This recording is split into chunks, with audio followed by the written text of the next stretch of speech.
Perkenalkan, nama saya Adrianus Farelwidatama. Pada kesempatan kali ini saya akan menjelaskan mengenai analisis sumber daya lahan dan air. Analisis sumber daya lahan dapat diawali dengan melakukan penentuan satuan lahan yang menjadi satuan unit analisis.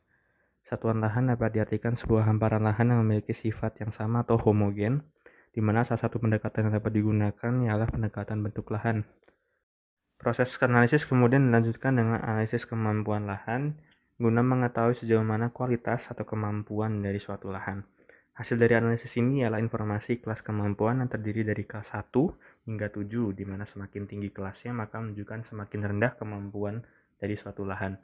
Setiap kelas ini kemudian dapat dijabarkan kembali menjadi subkelas, di mana didasarkan pada faktor penghambat berupa erosi, tanah, air, dan iklim.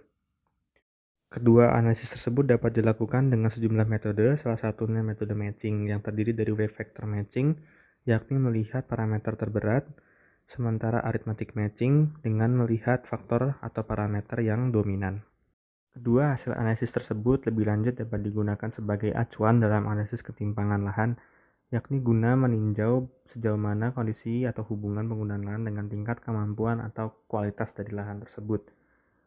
Berdasarkan analisis ini maka dapat diketahui potensi atau permasalahan yang terjadi pada lahan sehingga dapat dijadikan dasar penyusunan arahan penggunaan lahan atau arahan pengolahan lahan. Analisis sumber daya air diawali dengan meninjau ketersediaan air dari berbagai sumber meliputi air meteorologis, permukaan, dan air tanah. Ketersediaan air meteorologis sendiri dapat dihitung dengan menggunakan neraca air, salah satunya metode Thornwell meter, yang menggunakan curah hujan sebagai input utama dengan memperhatikan nilai evapotranspirasi dari data suhu dan kondisi tanah. Hasil dari metode ini ialah informasi mengenai jumlah bulan surplus maupun nilai DRO yang digunakan dalam perhitungan ketersediaan air permukaan. Sementara untuk ketersediaan air tanah, dilakukan dengan melakukan perhitungan metode Richards coefficient, yakni imbuhan air tanah yang menunjukkan banyaknya air yang meresap ke dalam tampungan air tanah. Setelah mengetahui ketersediaan air, maka analisis dapat dilanjutkan dengan melakukan perhitungan kebutuhan air yang terbagi menjadi dua, yakni domestik dan non-domestik. Kebutuhan air domestik sendiri berfokus pada kebutuhan air penduduk, sementara non-domestik terbagi dalam berbagai sektor seperti pertanian, perikanan, pendidikan, kesehatan, industri, dan yang lain-lain.